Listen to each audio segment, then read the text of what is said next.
There are some people out there. Hello. Yes, my name's Ben. That's what it says up on the slide. And I'm here to tell you about my big non-adventure. And I suppose this talk should really come with the... Use this microphone instead. Yes. Sorry, technically. So my talk is all about failure and maybe, there I can hear myself now, that's never a good thing. So yes, I said my name is Ben, that is my name up on the board, my big non-adventure. And I suppose this talk's really come with the subtitle, The Importance of Failure. I'm very good at thinking big and dreaming big, but I'm also very good at failing, quite often quite spectacularly so. So I'm really here to tell you all to embrace your failure, because often it's not all that bad. So my story is, back in 2010, I was living down in Australia, a place called Byron Bay, which is the most easterly point of mainland Australia. And life was good. I was working as a sea kayak guide, so I was taking people out looking at dolphins and sea turtles, and twice a year the humpback whales would migrate past, and it was fantastic. And in the evenings I also worked as a rickshaw rider. Now my boss, who owned the rickshaws, he actually asked me to stay on in Australia for a second year.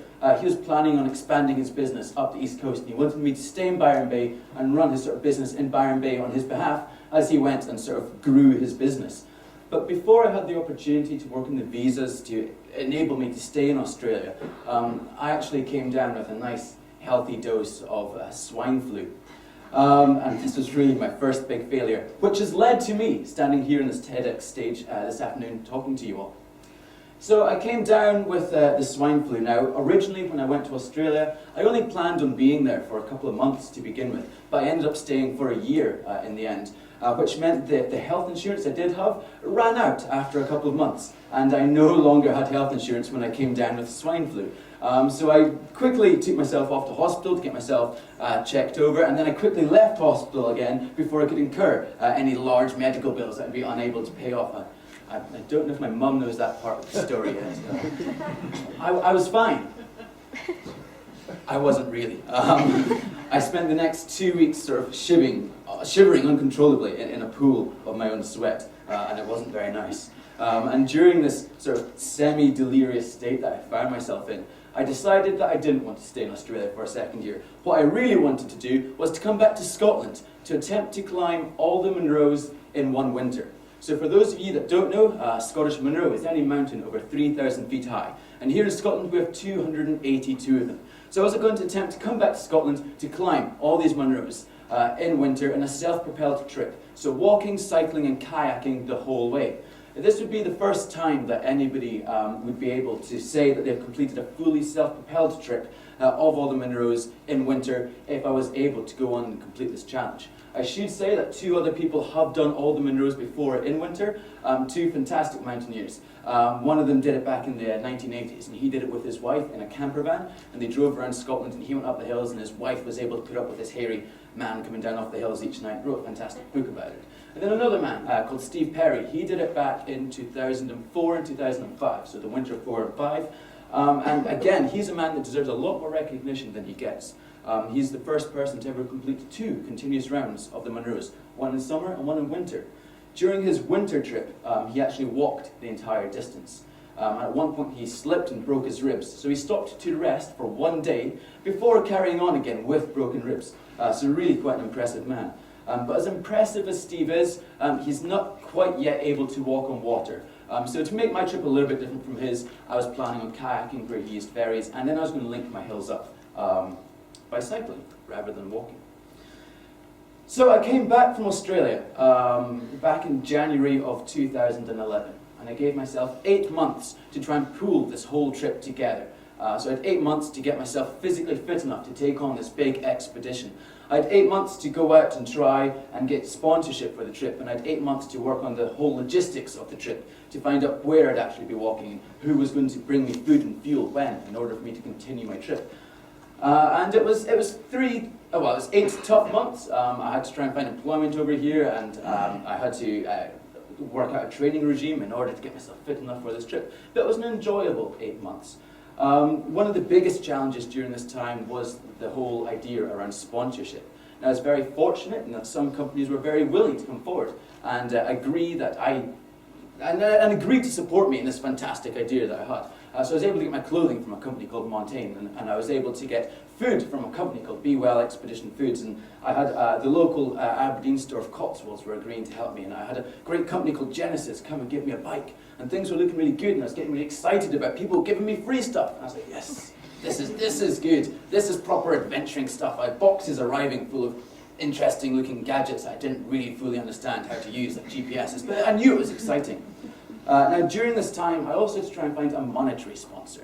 Somebody who was prepared to actually give me money so I could go out on this great big 4-month-long expedition.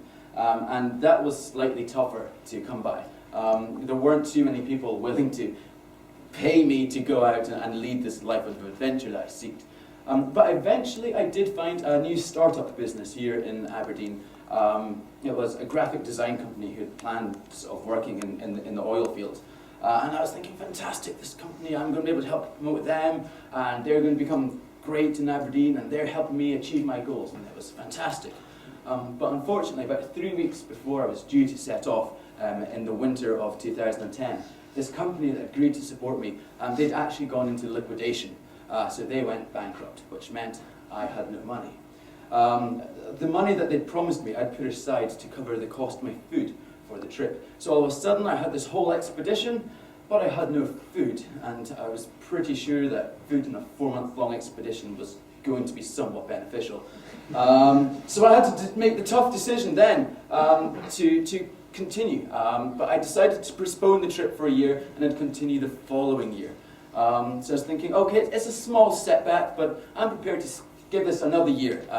So I committed myself to another year of sort of rigorous training in order to try and maintain my fitness at this stage. Another year trying to keep the sponsors I already had interested, so they didn't want all their equipment back. So I took on a year of mini adventures. And some of these adventures were great and successful. I did my first ever triathlon, and I swam in the sea, and I'm not a great swimmer, and somehow I didn't drown, and it was fantastic. But some of my smaller sort of mini adventures weren't quite so successful. The first adventure I took on actually was an event called the Spine Race. It was the first time this event had happened in Britain, and it was a 280-mile long run along the length of the Pennine Way. And for some reason I thought, yeah, I can run 280 miles. How tough can that be? Turns out, quite tough. I'm not going to lie to you, it wasn't easy. Because during this race, it happened in January, so it was cold and snowy. And also it's an adventure race, which meant you had to carry a rucksack with you with all your equipment for 6 days. A ludicrous idea, but great fun. So I'd already had the setback of not being able to take on this big adventure in the Munros that I'd originally planned. But I thought, well, here's a race that's almost on par. So I was really excited about throwing myself into this race and enjoying this race. And the race was supposed to last 7 days for me, and I lasted about 14 hours in the end. Yeah, so it got to running in the night, and it was very cold, and all I could see in front of me was my own breath as I was running through my own breath. It was a beautiful still night, but all I could see was my breath. So I was running along, and there was a large section of ice that I quite simply didn't see, and I slipped in the ice, and I went down hard, and as soon as I landed, I could hear my knee pop, and that was the end of the race for me. I had to make a phone call to the race organisers at that point. And I was like, hello, it's Ben. And they're like, are you okay, Ben? And I remember I was on the phone and I just went, Ben, are you okay? And I'm like, hello, Ben? And I'm like, no, come and get me. That was my first real taste of failure on the trip. I mean, you could argue that not having health insurance and contracting swine flu in Australia was failure. And you could say that not being able to start the trip when I originally planned was failure. But the first time it hit me that this hadn't worked was when I was lying on the ground with a broken knee. And I was like, oh, now I failed. But I was able to pick myself up, and I actually plan on going back and trying this race again because I feel like it's something unresolved. I want to go back and give it a better shot, but that's a different story. So I had this knee injury, and that knocked my whole training regime a little bit, but I was able to come back from it. And over the course of the year in Aberdeen, I had a terrible job. I mean, it was truly, truly terrible. I won't tell you what it was, but it involved me wearing a ridiculous costume. But it paid reasonably, in fact, it paid phenomenally well for the work that I did. So by the end of the year, I was able to gain enough funds in order to self-fund my own trips. I was like, yes, here we go. I've spent the year gaining enough money so I can go out and self-fund this trip. Now, this great big trip around all the Munros, it was supposed to, well, it did start on the 1st of December last year. So on the 1st of December last year, I was over on Mull, the Isle of Mull on the west coast. First time on the Isle of Mull. It's a beautiful island. And I made it up Ben More. So Ben More is the only Munro, except for the Munros on the Isle of Skye, to be not on the mainland. Beautiful up, down, beautiful day, kayaked from Mull back across to the mainland, jumped on my bike, started cycling. Fantastic first day. And the next few days were enjoyable. But then sadly, exactly 1 week into this great big 4-month-long expedition that I spent 2.5 years working towards, exactly 1 week into the trip, I was leaving Fort William on my bike. I got to dusk, so I got off my bike, waited till dusk to pass by, because I never felt truly safe cycling at dusk, because my lights on my bike don't work as efficiently at dusk time, and drivers have got the sunlight coming in through their windows at dusk. So I stopped, waited for dusk to pass, and then it got to night time, and by night time in Scotland in winter, that's like 4 in the afternoon. So I got back on my bike and I carried on cycling. And I was cycling out of Fort William and I was heading towards the Skye Bridge. And this 4x4, big black 4x4, started to overtake me, which is fine. I was cycling along on the bike. This 4x4 starts coming past. And then it starts to pull back in front of me, which is fine. But this 4x4 was actually towing quite a large trailer behind it. And the driver of the 4x4 didn't leave enough room for the trailer to finish passing me. So I'm cycling along, and all I can see is this large trailer coming towards me as I'm on my bike. And my bike had 6 pannier bags on my bike, as well as my own rucksack. So I was quite laden on the bike. And when you're so heavy on a bike, everything on the bike happens a lot slower, so you can't quickly move. Everything happens at a very slow, smooth pace. And braking on the bike, you can't lock up the brakes on the bike when you've got that much weight on the bike. All you can do is slow the bike down. So I saw this trailer coming towards me, and I'm like, put on the brakes, I'm not stopping. And then I get knocked off my bike. So I'm hit by this trailer, I go spilling off the bike, my bike bounces along the road, bits of it falling off, and the car just carries on into the distance. I'm guessing, I'm going to give the driver the benefit of the doubt, I'm guessing they didn't even notice that the trailer knocked me. It just clipped the front pannier of my bike. That was enough to send me off. So I'd been knocked off my bike 1 week into the trip. My bike was destroyed and I was a little bit sore. And that was a tough night for me. I eventually made it back to Fort William. Two lovely ladies actually stopped the car and offered me a trip back to Fort William. And when they stopped to help me back into their car, they had enough room to fit all my bags and my bike into the back of the car, a nice big car. But both these women were quite frail. They both had walking sticks, and there was sheet ice everywhere. And they're out on the ice with their sticks trying to pick up my bike. And I'm already in pain after falling off the bike. And I'm like, no, get back in the car, it's fine, I can do it. Oh. And they're like, no, we're here to save you. And I'm like, you're the worst person ever. In fact, I appreciate this. Don't hurt yourself, get in the car. Like, no, it's fine. And I thought I was going to lose one of them. But thankfully, all three of us made it in the car. And we did get back to Fort William. My trip sort of lasted about a second week. So my bike, stuck it in a bike shop in Fort William. It took about 3 days, and even now it's not working perfectly, but they sort of managed to patch it together as best they could. But by that point, I'd lost my passion for the trip at that point. I mean, I'd spent 2 years trying to make the hills as safe as I could, and I was very comfortable in my own abilities in the hills. I was convinced I had all the right equipment to make sure I was safe in the hills. I had a great route, and I had people back at home with copies of my route, and I was checking in each day. So even if I didn't phone in, people knew where I was. The rescue teams could go out and find me if that ever happened. But I couldn't make people drive safe around me.